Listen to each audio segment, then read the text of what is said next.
¿Qué tal? ¿Cómo están? Nuevamente aquí en Dame el Poder. Y hoy tenemos dos prestigiosos invitados. Por un lado, Félix Sillón, profesor de Derecho Constitucional, con quien vamos a hablar de todos estos temas que están dando vuelta, a veces tan complicados de entender, con respecto a situaciones polémicas y de un avance del Poder Ejecutivo sobre el Poder Judicial. Ha dado lugar a más de una marcha en la Ciudad de Buenos Aires y también de algunas noticias que cuentan, por ejemplo, que en realidad hay algunas causas que comprometen a investigaciones de presuntos hechos de corrupción y que quizás ese sería uno de los argumentos por los cuales intenta el Ejecutivo avanzar sobre el judicial. Veremos si esto es así, vamos a hablar con Félix Sillón de este tema, y también Osvaldo Riopedre es uno de los abogados de ADECUA, de la Asociación de Consumidores y Usuarios de la Argentina. Es muy interesante ver que frente a esta situación del Observatorio Social de la Iglesia, que dio que, ya estuvimos hablando la semana pasada, había más pobres en Argentina, cuánto tiene que ver lo que van en los productos, dónde compra la gente, cómo compra, cómo cambiaron las distintas formas de comprar, ya que está todo muy caro. La inflación se come nuestra plata. En este programa tenemos un segmento que se llama El futuro que no fue, porque hay algunas noticias de hace muchos años que hubiera sido lindo que sigan perpetuándose, pero esto no fue así. Y el segmento empieza así.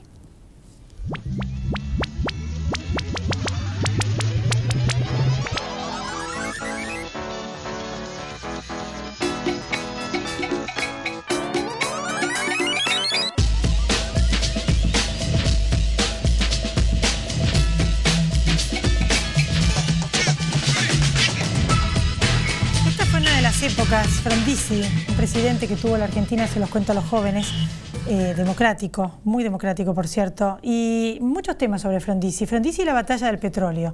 Con la intención de desarrollar al país, el presidente Arturo Frondizi convocó a liberar la batalla del petróleo al anunciar el plan por el cual se busca el autoabastecimiento del combustible.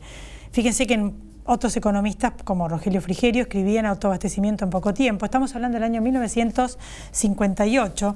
A tal punto que en 4 años logró el autoabastecimiento. Después lo volvimos a perder y ahora, después lo volvimos a tener nuevamente, distintas etapas, y volvimos a exportar, y ahora nuevamente tenemos que importar petróleo. No tenemos otra vez combustible y tenemos que hacer enormes esfuerzos para ver quién viene a invertir y a darnos de nuevo ese combustible.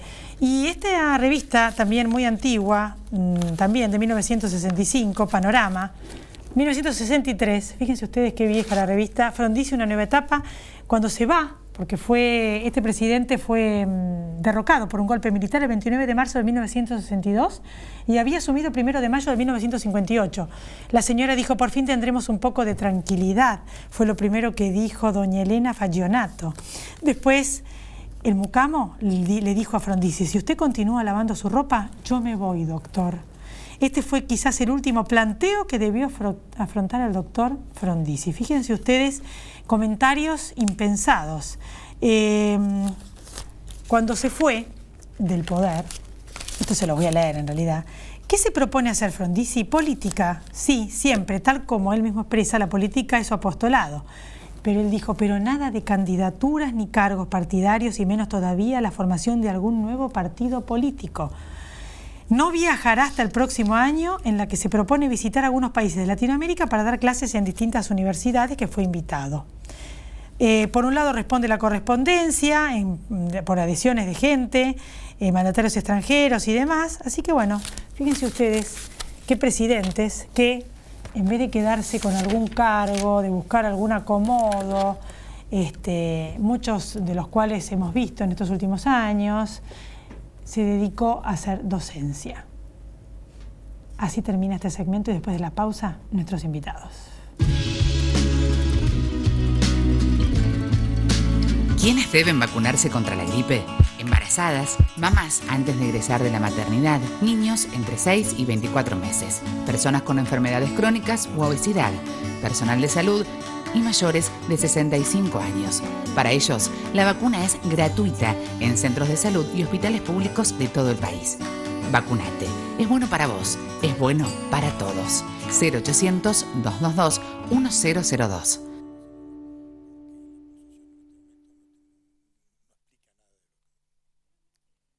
Grupo Petersen, desde 1920, construyendo el país. Aprende a votar en buenosaires.gov.ar/boleta electrónica o acércate a un centro de consulta. Cuidar la democracia es defender el futuro. Buenos Aires Ciudad. En todo estás vos.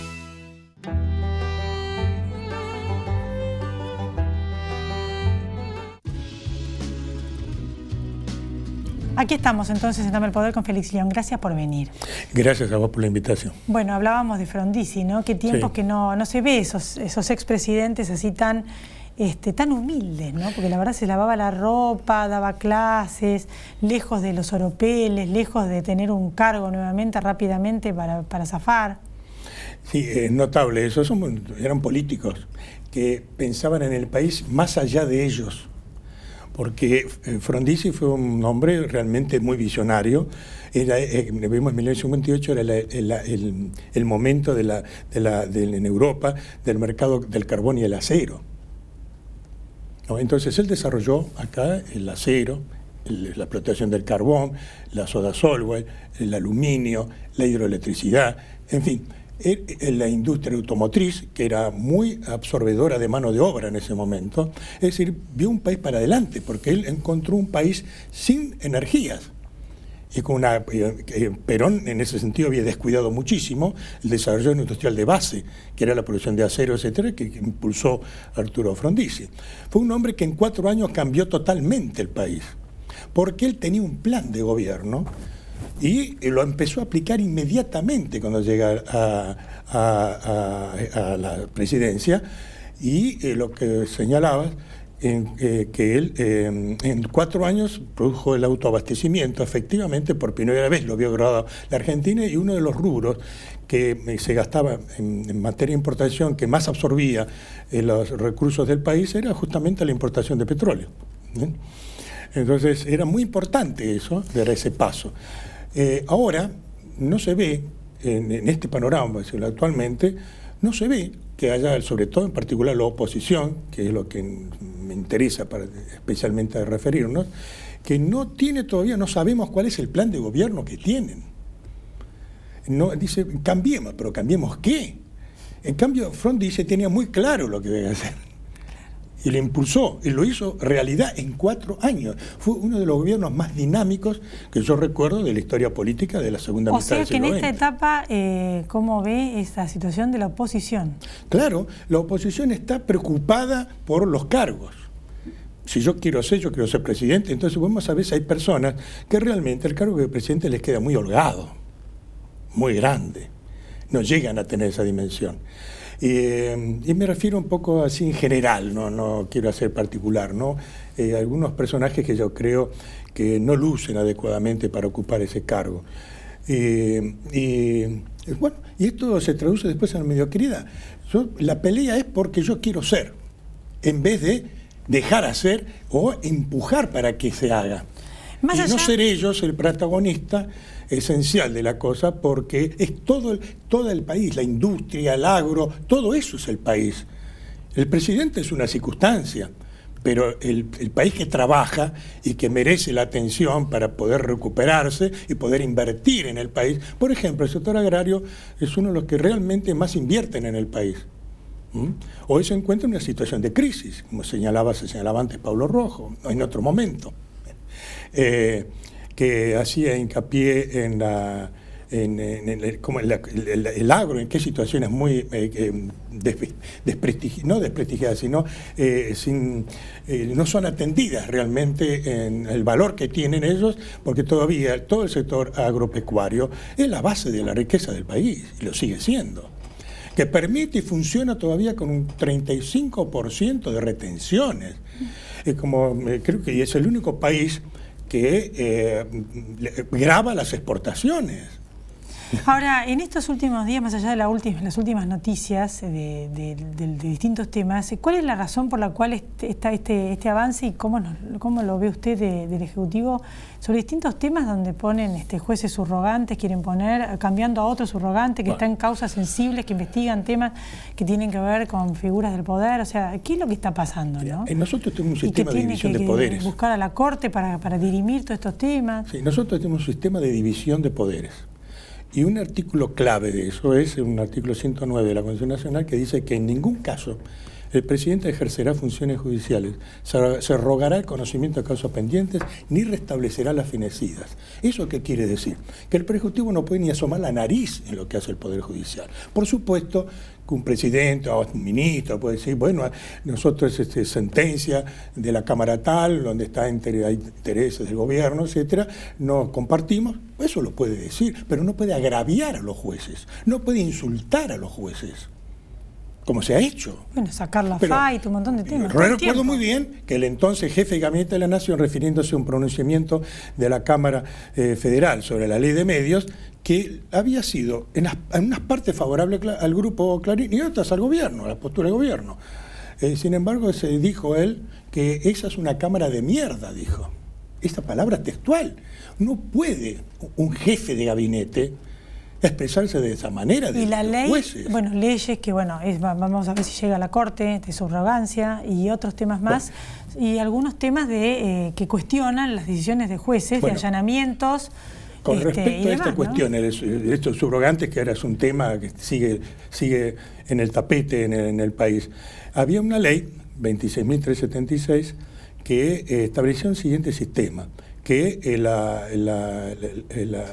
cuando se producía una vacante en un juzgado, al juez subrogante le iban a designar las cámaras respectivas que tenían competencia en la materia en la que entendía el juez. Por ejemplo, si era un juez comercial, la Cámara Comercial iba a designar al subrogante correspondiente. Y luego también admitía una lista de conjueces, de los cuales el Consejo de la Magistratura designaba por sorteo. ¿Eso para qué ese sorteo? Precisamente respetando el artículo que hablábamos antes, de que no fuera una persona adicta a la postura del gobierno. Bueno, ahora muchos son a dedo y a favor del gobierno. Claro, a veces en causas sensibles que tienen que ver, como por ejemplo el memorándum con Irán. Claro, bueno, ese caso, el juez Cabral, que fue justamente defenestrado rápidamente, se tuvo que ir así, digamos, casi en forma inmediata. No lo y al juez que investiga Otesur también lo quisieron sacar, Bonadío. También, sí, a Bonadío, pero también la Cámara se iba a expedir sobre el caso de Otesur, se iba a expedir sobre ese caso también, y que está involucrado el hijo de la presidenta. Y bueno, ¿qué pasa? Lo defenestran este juez, y ponen y designan a Vázquez, que es una persona que no tiene ni siquiera los mínimos antecedentes para ser juez de primera instancia. Ahora vamos a lo más profundo. ¿Usted qué cree que está pasando? Hay un avasallamiento de la República, muy claro. Y sigue en esa tendencia que se inició en el año 2003 con Néstor Kirchner, que se inició con el año 2003 por el reglamento del Congreso, después fue paulatinamente avanzando el ataque a los jueces, y esto se ve claramente precisamente lo que está ocurriendo. Se ponen jueces adictos. El juez Vázquez, su mérito es ser un hombre de justicia legítima, un hombre militante del Frente por la Victoria, que va a estar a juez. Y por eso lo pone, ¿para qué? Precisamente para eliminar, porque tanto Cabral como el juez Geminiani ya tenían el voto por la inconstitucionalidad del Tratado de Entendimiento con Irán, y ahora cambiaron esto, y junto con Figueroa, que es la otra jueza que integra allí, que es oficialista, entonces hacer un fallo contrario. Ahora, ¿esto es sostenible en el tiempo? Cuando haya un cambio de gobierno, ya sea de la misma tendencia o de distinta tendencia, ¿va a quedar todo igual y no se va a poder investigar nada? No, yo creo que sí, porque son sentencias írritas. Esos funcionarios ya ha declarado una Cámara Federal, ya declaró en contencioso administrativo, declaró inconstitucional este sistema de subrogancia, que le permite al Consejo Administrativo, donde tiene mayoría absoluta el gobierno, y para decidir estas cuestiones, mayoría absoluta, lo puso a un juez Vázquez, que es un hombre adicto a la postura del Poder Ejecutivo. ¿Y a futuro, entonces, para concluir? Yo creo que se fue declarado inconstitucional, creo que la Corte va a hacer lo mismo, va a repetir esa postura, y por lo tanto ese juez, lo que haya la sentencia que haya dictado, es írrita, es nula, por la sencilla razón de que era un juez que no era un juez imparcial, no era un juez independiente, no cumple los requisitos de la Constitución. Pero muchas de las autoridades van a seguir siendo las mismas por unos años, por mandato. Bueno, yo creo que esa cuestión también hay que revertirla. Esto es justamente lo que tiene que analizar y mirar una oposición y los líderes de esta oposición en este momento, que no están preparando nada al respecto. Esto creo que es ponerse a trabajar. Hay que ponerse a trabajar porque vamos a encontrar un país, desde el punto de vista institucional, devastado. Desde el punto de vista institucional. Yo le agradezco mucho haber estado acá y la verdad que quería escuchar su mirada, más bien diríamos desde lo profundo, del momento de actualidad que estamos viviendo según su criterio. A pesar de todo, soy, con respecto al país, soy cautelosamente optimista porque es un país que es una maravilla, que puede recuperarse de las peores situaciones en muy poco tiempo. Y confío que esto continúe. Gracias. Después de la pausa, todo el tema de los precios que a usted le interesan y estos datos que tiene Adecua en estudios, Osvaldo Riopedre, abogado de la entidad. Ya volvemos. Dámele todo el power.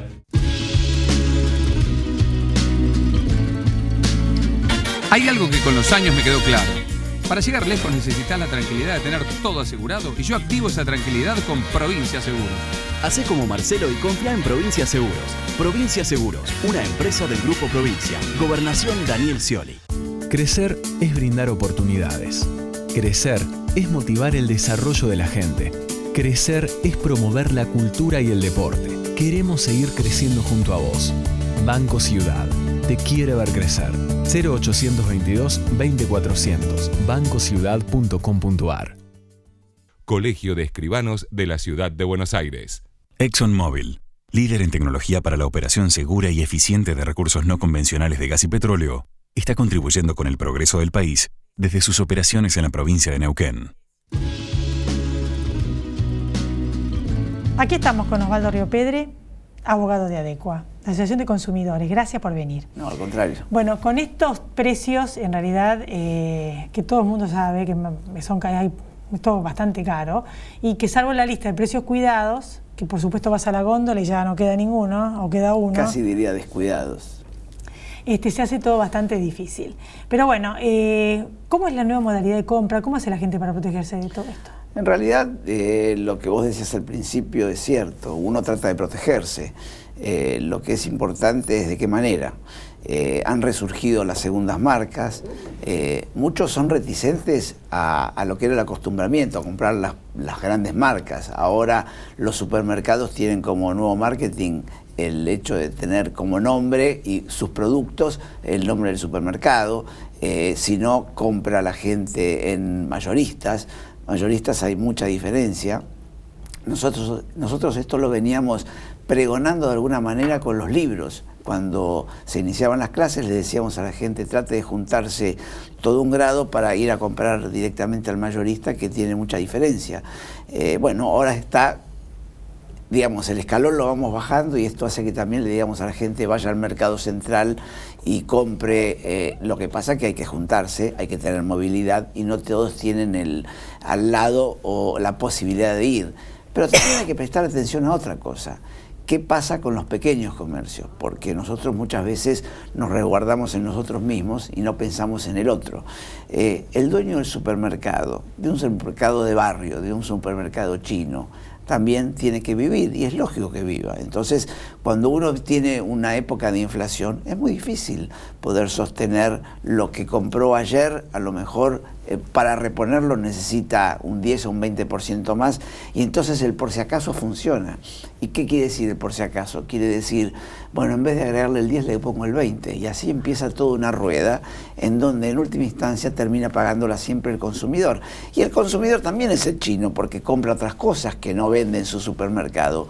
Y después un país no se puede sostener solamente pensando en que compren en los mayoristas o que compren en los grandes mercados, porque los barrios funcionan, no todos tienen movilidad, no todos tienen libertad de tiempo como para decir voy a invertir un día y me voy a ir al mercado central o al gran supermercado. Bueno, todas estas cosas hay que pensarlas y la gente tiene una nueva modalidad. Primero, uno compra poco porque tiene poco en el bolsillo, entonces compra lo mínimo y necesario y después empieza a bajar en calidad, porque el ceder la primera marca significa también ceder calidad.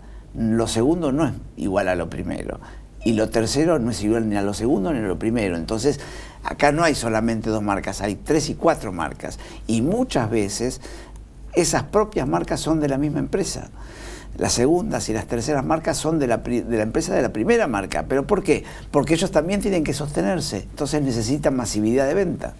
Ah, sí, yo noté que la gente, bueno, en mi caso fui a mayorista y la verdad que el año pasado era un 30% más barato y este año realmente 2 por 1. O sea, realmente fue casi un 50% la compra mayorista y en general es así con gente, viste, 2, 3 personas, claro, y se divide la compra después. Lo que pasa es que una logística... Es una diferencia enorme con los supermercados del barrio. Sí. Enorme. Sí. Bueno, lamentablemente, uno dice lamentablemente porque, vuelvo a repetir, hay que pensar también en el otro, ¿no? En el que no podemos tener un país vacío o locales vacíos, cada vez se ven locales más vacíos. Locales cerrados en las grandes avenidas, entonces, no pueden pagar el alquiler. Exactamente. En las grandes avenidas de la capital. ¿Esto qué significa? Menos trabajo también, porque no es que el local está vacío, y la persona que atendía ya no está y el dueño ya no invierte, entonces digamos es toda una rueda en donde volver a ponerlo en funcionamiento realmente da que pensar como primera medida y después de qué manera lo hacen.